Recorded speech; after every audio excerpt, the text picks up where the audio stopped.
Tantangan di tengah krisis ekonomi dapat membawa kita pada dua hal. Pertama, kesadaran untuk hidup lebih bijaksana, dan kedua, kesempatan untuk mengembangkan ekonomi kreatif.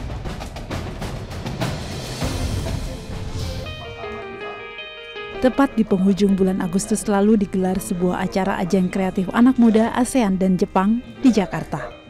Acara tersebut bertajuk Asian Youth Creative Industry Fair atau Pameran Industri Kreatif Anak Muda ASEAN. Kreatif kalau kamu bisa memproduksi sesuatu, pikir sesuatu di luar yang orang pikir. Itu namanya kreatif. Jadi belum ada kamu ciptain. Jadi orang anak muda nih kasarnya tuh modal nggak usah gede, asal dia kreatif, dia bisa dapetin bentuk perusahaan, aplikasi, macam-macam, bikin game, bikin desain yang menghasilkan uang sebetulnya. Nah itu yang membuat negara maju seperti itu. Kita mau membangun banyak tempat menjadi tempat untuk menjadi co-working place sebagai inkubator buat para startup ini. Kalau konkretnya kan masih saling ketemu nih.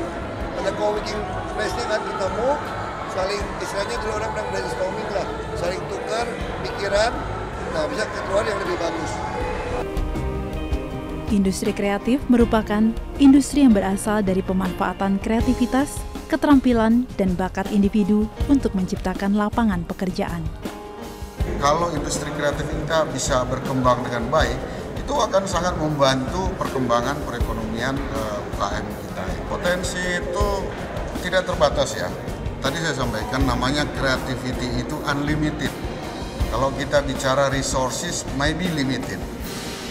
Tapi dengan limitasi resources, dengan memanfaatkan kreativitas yang tidak terbatas, itu produktivitas itu bisa tinggi gitu. Itu yang kita harapkan. Nah, kita bisa belajar dari anak-anak dari tingkat ASEAN ini. Mereka bisa saling bertukar pengalaman. Tetaplah kreatif, jangan bosan. Anak muda harus berkreasi untuk meningkatkan perekonomian kita. ASEAN Youth Creative Industry Fair merupakan ajang bagi para pemuda ASEAN dalam memajukan industri kreatif.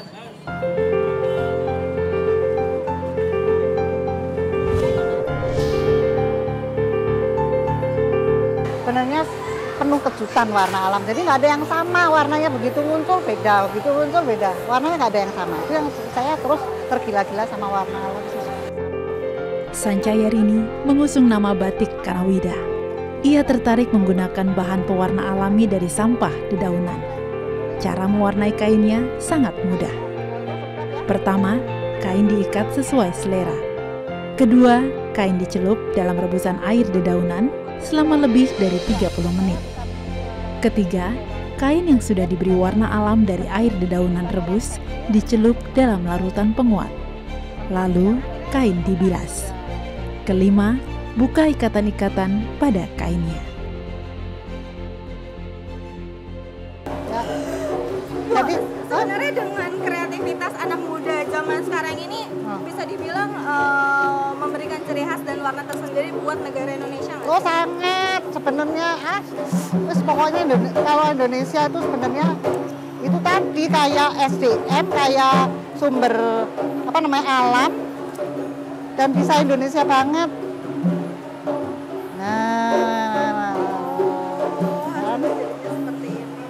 Kan padahal ngikatnya suka-suka hati kan. Suka-suka hati aja jadi gini, apalagi nggak suka-suka hati. Dipikir ini mau jadi apa gitu. Kita konsep bener. Dan anak-anak Indonesia itu kan mestinya pinter-pinter. Oh ini kita nggak punya konsep apa-apa aja udah bagus. Iya, ini konsep ngasal. Ngasal aja bagus kan. Konsep ngasal. Apalagi anak-anak zaman sekarang memiliki pikiran dan imajinasi yang masih ya. Udahlah tinggal ngembangkan aja.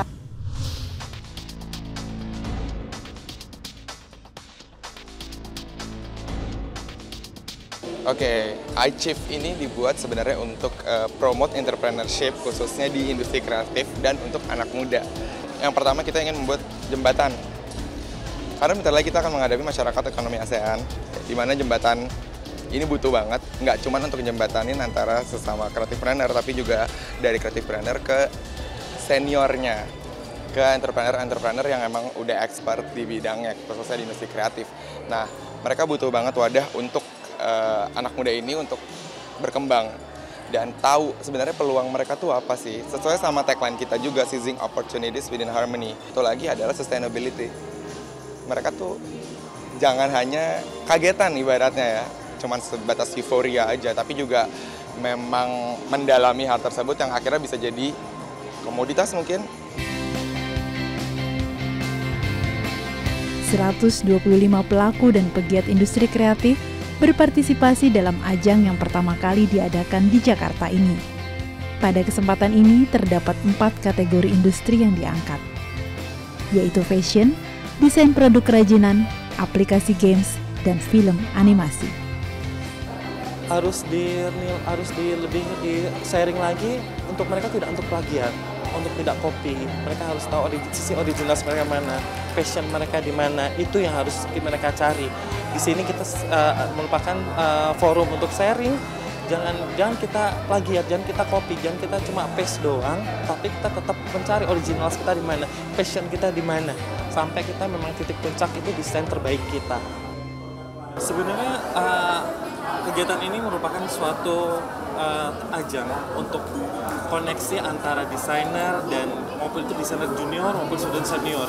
Kita di sini sharing bagaimana tentang desain, tentang bagaimana untuk promote khususnya untuk seminar ini kali ini yang how to promote produk design and craft, itu bagaimana kita mempromot desain dan craft itu menjadi sesuatu yang dapat dihasilkan.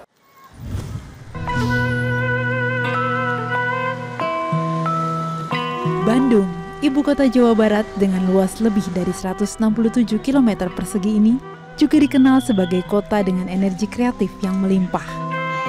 Tua, muda, pelaku, pegiat, apresiator, dan penikmat seni kreatif memenuhi ruang-ruang aktivitas kota. Tempat dengan aliran ide yang seolah tak pernah berhenti dan gejolak dinamika insan kota yang tak surut berdenyut.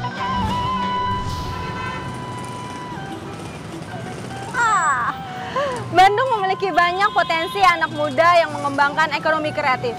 Banyak di antara mereka yang memenangkan ajang apresiasi Wirausaha Muda.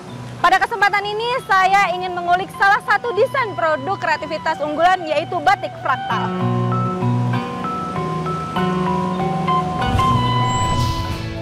Batik fraktal dirintis pada awal tahun 2007.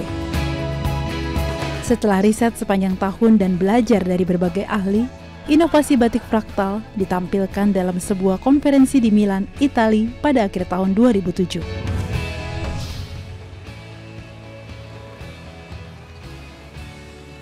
Nah, kali ini saya bersama dengan Mbak Nancy, yaitu salah satu pendiri dan pencinta batik fraktal. Oke Mbak, apa sih awal bermulanya terbentuknya si batik fraktal ini sendiri? Awal mulanya saya dengan 2 orang teman saya, Yun Haryadi dan Muhammad Lukman. Kami ngobrol-ngobrol soal bagaimana kalau kita buat motif batik dengan rumus matematika. Waktu itu pakai rumus fraktal, karena fraktal cabang ilmu matematika tentang perulangan. Batik itu kan banyak perulangannya, jadi nyambung gitu. Nama softwarenya J Batik. J Batik gitu. Iya. Karena pakai bahasa pemrograman Java, jadi J di depannya. Terus karena ini buat batik, ya J Batik.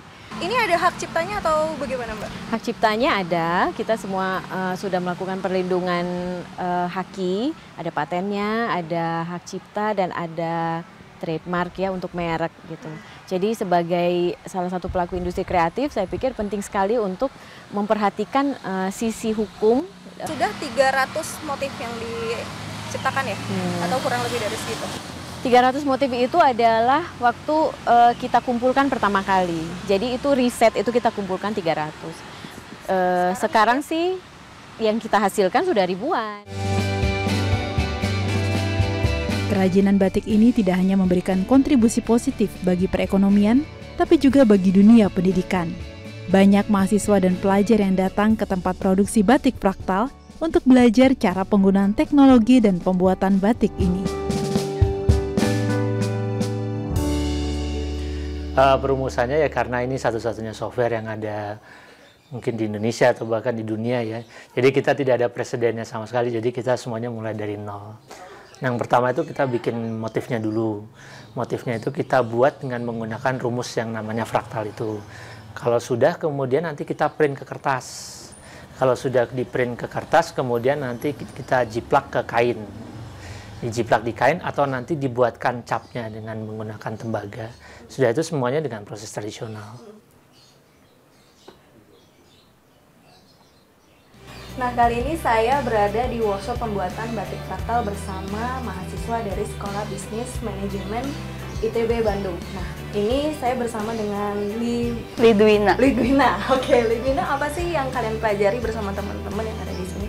Tadi tuh kan udah ngeliat yang softwarenya itu kan, yang udah bisa gimana sih bisa bikin dari satu motif tuh bisa jadi banyak gitu si motifnya, soalnya tuh diulang-ulang gitu. Apa yang kamu tahu dari batik fraktal? Jadi kalau batik fraktal itu menggabungkan antara tradisi sama teknologi untuk menciptakan motif-motif yang tidak terbatas gitu. Apa besar sih potensi dan passion dari anak-anak muda yang ada di Bandung ini sendiri? Sebenarnya sangat besar ya, soalnya kan kita lihat banyak startup juga gitu yang muncul. Gitu. Kini, produksi batik fraktal telah merambah pasar mancanegara, khususnya Kanada dan Amerika Utara. Batik fraktal bermitra dengan komunitas para ibu di wilayah Dago Pojok, Kota Bandung. Para ibu dilatih dan akhirnya dapat membuat batik. Setahun lebih, baru setahun lebih. Awalnya nggak tahu sama sekali, baru tahu belajar bikin batik tuh di sini gitu. Yang dirasakan senang aja, senang bikin batik. Jadi tahu kan tradisi sendiri kayak gimana gitu.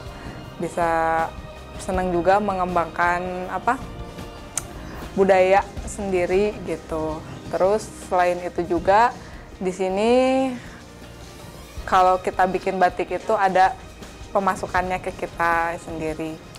Ya sedikit banyaknya sih ada lah pemasukan untuk ke dapur gitu ya. Kalau biasanya kan saya di rumah aja ngurus anak-anak gitu. Nah kalau di sini daripada di rumah, waktu senggangnya dimanfaatkan di sini gitu. Selain batik fraktal, banyak pula industri kreatif anak muda yang mengangkat potensi khas negeri sendiri. Salah satunya Wangsa Jelita, yang mengangkat produk keunggulan perawatan tubuh berbahan organik.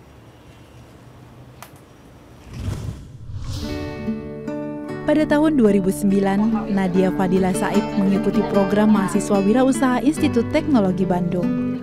Ia mendapatkan dana bantuan modal usaha dengan mengusung nama Wangsa Jelita. Ide awalnya membuat bisnis produk perawatan tubuh yang sepenuhnya natural dan terbuat dari bahan-bahan alami. Jadi dari situ Wangsa Jelita lahir, pokoknya kita mau ngejelasin ini loh konsep natural yang sesungguhnya, itu chemical mana yang mau kita masukin, chemical mana yang nggak mau dimasukin, aturannya sederhana, satu apakah dia ada manfaatnya buat kulit, dua apakah dia ada potensinya, kalau ada potensi untuk berbahaya untuk kulit, kalau ada potensi untuk berbahaya untuk kulit itu kita udah pasti eliminasi. Dalam membuat produknya, Nadia dan teman-teman bekerja sama dengan komunitas lokal. Salah satunya dengan komunitas petani mawar. Mawar kelas C yang batangnya pendek, tak laku di pasar, dimanfaatkan oleh Nadia untuk membuat formula sabun mawar. Wangsa Jelita membelinya dengan harga seperti mawar kelas A. Selain itu, para petani yang menjadi mitra juga mendapat 10% dari profit penjualan sabun mawar. Jadi dari situlah, oke, kalau gitu ternyata bisnis ini nggak cuma sekedar yang tradisional cari duit doang kok, kita bisa juga ngasih impact ke orang-orang yang part of bisnis sistemnya gitu. Jadi mereka supply mawarnya kita olah untuk bisa jadi produk. Dari situ sih sebenarnya. Harapannya sih nanti semoga nggak cuma sekedar ekonominya aja, tapi juga cara pikirnya, bahwa ternyata ada kok alternatif marketnya. Jadi nggak ketergantungan dengan satu pihak, entah itu bandar atau tengkulak gitu. Mereka bisa cari-cari akses yang lain.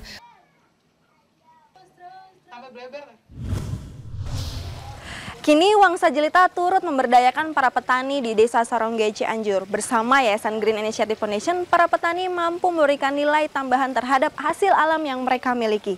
Serai dan kopi diolah menjadi sabun alami yang berkualitas.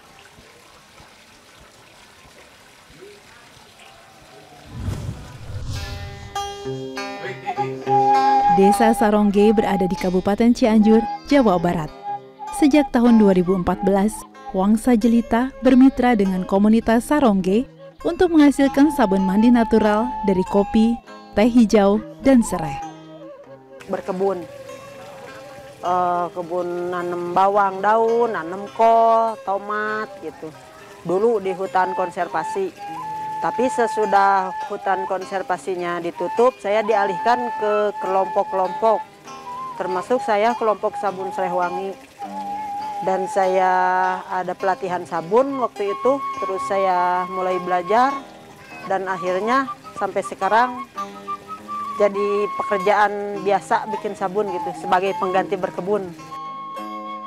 Bedanya kalau dulu cuman tahu berkebun saja, kalau sekarang banyak menambah pengetahuan, bisa berkumpul-kumpul sama ibu kelompok yang lain, terus sama tamu-tamu dari Jakarta, terus bisa dari sabun itu bisa menambah penghasilan suami saya, membantu. Pasti itu akan kupertahankan, karena satu, saya bisa banyak teman, bisa membuat sabun untuk dipakai sama orang-orang kota, dan itu sudah menjadi hobi saya bikin sabun. Manfaatnya sangat, kalau menurut saya sangat banyak lah. Bisa sabun saya dibeli ke luar negeri, ke Jakarta. Kebanyakan, paling banyak yang beli sabun saya orang Inggris. Keinginan saya, sabun saya lebih banyak dibuatnya dan lebih banyak peminatnya. Dan mudah-mudahan bisa punya label halalnya juga. Nah, kali ini saya bersama dengan Ibu Entin dan Bu Halimah untuk melihat cara pembuatan sabun serai dan sabun kopi. Nah, ini Bu, bahannya apa saja, Bu? Bahannya kalau buat sabun serai, minyak sayur 300 gram, terus minyak kelapa 500 gram. Yang ini minyak kelapa ya? Ya. Terus air bersih 264 gram. Ya. Terus minyak serai 24 gram. Ini ya minyaknya. Terus soda api 131 gram. Nah, sebelum ya harus pakai sarung tangan. Terlebih dahulu. Setelah semua bahan ditimbang sesuai takarannya, maka satu persatu bahan dicampur. Minyak sayur dicampur dengan minyak kelapa. Selanjutnya, soda api dilarutkan dengan air. Fungsi dari si soda apinya ini sendiri buat apa, Bu? Buat busahnya. Jadi biar nanti pas dipakai sabunnya menghasilkan busa ya? Busa sama cepet kering. Terus setelah ini baru dicampur ke minyak yang 2 tadi.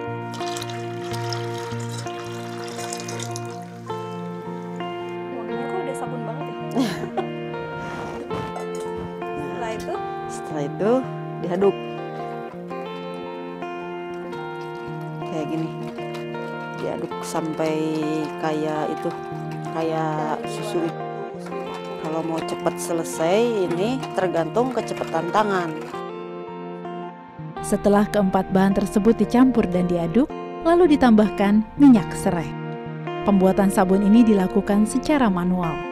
Setelah mengental, larutan dituang ke dalam cetakan. Cangkir ukur.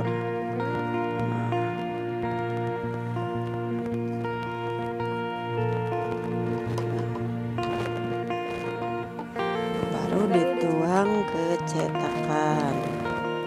Siap.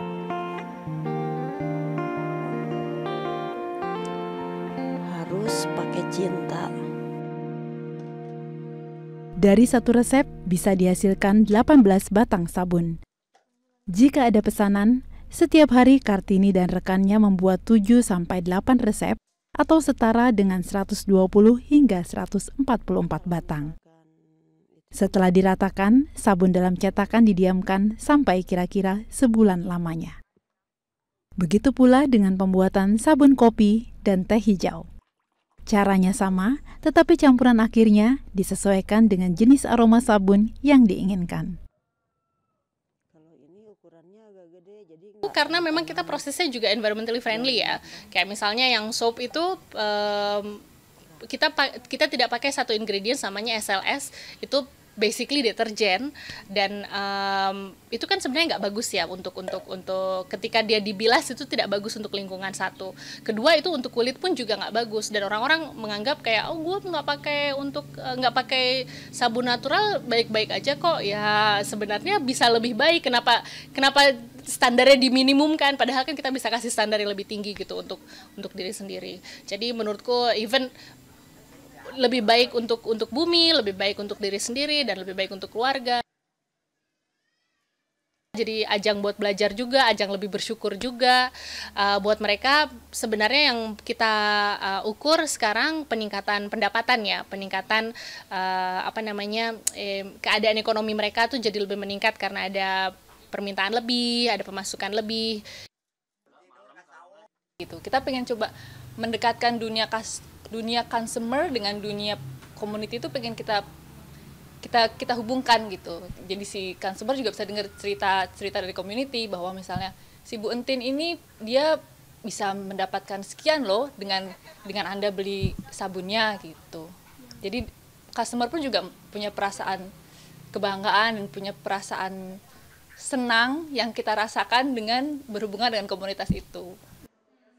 Kita pengen ngasih tahu terutama untuk pengguna produk ya, ke si pengguna produk ini paham bahwa si produk Uang Sejelita ini dari awalnya dari petani sampai sekarang itu perjalanannya panjang, dan masing-masing tahapnya itu punya impact yang berbeda gitu. Dan karena kita punya visi sosial itu yang membuat motivasi lebih ya. Jadi kita nggak semata-mata mengejar uangnya atau suksesnya gitu. Kita tahu bahwa apa yang kita lakukan ini memang ada impact-nya. Jadi bukan sekedar uang atau kebanggaan yang kita kejar. Jadi ada hal lain lah yang bisa dicapai. Uang Sejelita itu kan salah satu produk bikinan anak bangsa gitu ya. Terus dia organik, dan udah gitu dia ada sosial bisnisnya gitu. Jadi dia kerjasama sama penduduk di daerah Saroge gitu. Terus dan ada kayak pendananya juga, fundraisingnya juga gitu, untuk mengembangkan produk-produk dari yang alami juga gitu. Terus yang Indonesia banget gitu. Kalau bisnis yang ada sisi sosialnya tentunya bagus banget ya, karena untuk keberlanjutan gitu. Jadi kayak misalnya kita nggak terus mendapat manfaat dari lingkungan, tapi kita juga bisa memberikan sesuatu buat lingkungan itu sendiri gitu. Tidak ada kata berhenti dan menyerah dalam menghadapi tantangan hidup, termasuk tantangan dalam krisis ekonomi. Dari anak-anak muda ini kita bisa belajar bagaimana mengembangkan industri ekonomi kreatif. Mari terus berkreasi, terus berkembang, terus bersumbangsi.